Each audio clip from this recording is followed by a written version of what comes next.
ବେଲପୁଟି ଆଶ୍ରମ ବିଦ୍ୟାଳୟରେ ପିତାମାତା ଅଭିଭାବକ ସମ୍ମିଳନୀ କାର୍ଯ୍ୟକ୍ରମ ଅନୁଷ୍ଠିତ।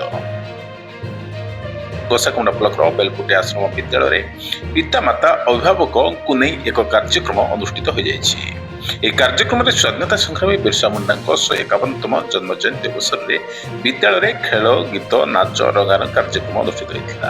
ବିଭିନ୍ନ କାର୍ଯ୍ୟକ୍ରମରେ ଭାଗ ନେଇ ଉତ୍ତୀର୍ଣ୍ଣ ଛାତ୍ରଛାତ୍ରୀଙ୍କୁ 24 ଗୋଟି ପ୍ରମାଣପତ୍ର ବିଦ୍ୟାଳୟର ପ୍ରଧାନ ଶିକ୍ଷକ ଧୀରେନ୍ଦ୍ର କୁମାର ଦାସ ଓ ସ୍ଥାନୀୟ ସରପଞ୍ଚ ମଙ୍ଗଳ ମାଝୀ ପ୍ରଦାନ କରିଛନ୍ତି। ଏଠାରେ ସମସ୍ତ ଛାତ୍ରଛାତ୍ରୀ ଓ ଅଭିଭାବକମାନଙ୍କ ପାଇଁ ମଧ୍ୟାହ୍ନ ଭୋଜନ ବିଦ୍ୟାଳୟ ପକ୍ଷରୁ ପ୍ରସ୍ତୁତ ହୋଇଥିଲା। ଅପରାହ୍ନରେ ଦ୍ୱିତୀୟ ସାଂସ୍କୃତିକ କାର୍ଯ୍ୟକ୍ରମ ଆରମ୍ଭ ହୋଇଥିଲା। ଅତି ସୁନ୍ଦର ଭାବରେ ବିଦ୍ୟାଳୟର ପ୍ରାଙ୍ଗଣରେ ପ୍ରାୟ 200ରୁ ଉର୍ଦ୍ଧ୍ୱ ଅଭିଭାବକ, ପିତାମାତା ସହ ସ୍ଥାନୀୟ ବିଦ୍ୟାଳୟର କମିଟି, ଭଦ୍ରମଣ୍ଡଳୀକୁ ନେଇ ବିଦ୍ୟାଳୟରେ ପପ କାର୍ଯ୍ୟକ୍ରମ ଅନୁଷ୍ଠିତ ହୋଇଥିଲା। ଏହି କାର୍ଯ୍ୟକ୍ରମରେ ମଞ୍ଚ ପରିଚାଳନା ଶିକ୍ଷକ ଜିତେନ୍ଦ୍ର ପ୍ରସାଦ ଆଚାର୍ଯ୍ୟ କରୁଥିବା ବେଳେ ଏହି ପରିପ୍ରେକ୍ଷୀରେ ମୁଖ୍ୟ ଅତିଥି ଭାବରେ ସ୍ଥାନୀୟ ସରପଞ୍ଚ ମଙ୍ଗଳ ମାଝୀ ଥିବାବେଳେ ସମ୍ମାନିତ ଅତିଥି ଭାବରେ ଡମ୍ବରୁ ପୂଜାରୀ, ଡମ୍ବରୁ ନାୟକ, ୱାର୍ଡ ମେମ୍ବର ଧନ୍ମତୀ ଭତ୍ରା ଉପସ୍ଥିତ ରହିଥିଲେ। ଆଜିର କାର୍ଯ୍ୟକ୍ରମର ସଭାପତି ଭାବରେ ଧୀରେନ୍ଦ୍ର କୁମାର ଦାସ ରହିଥିଲେ।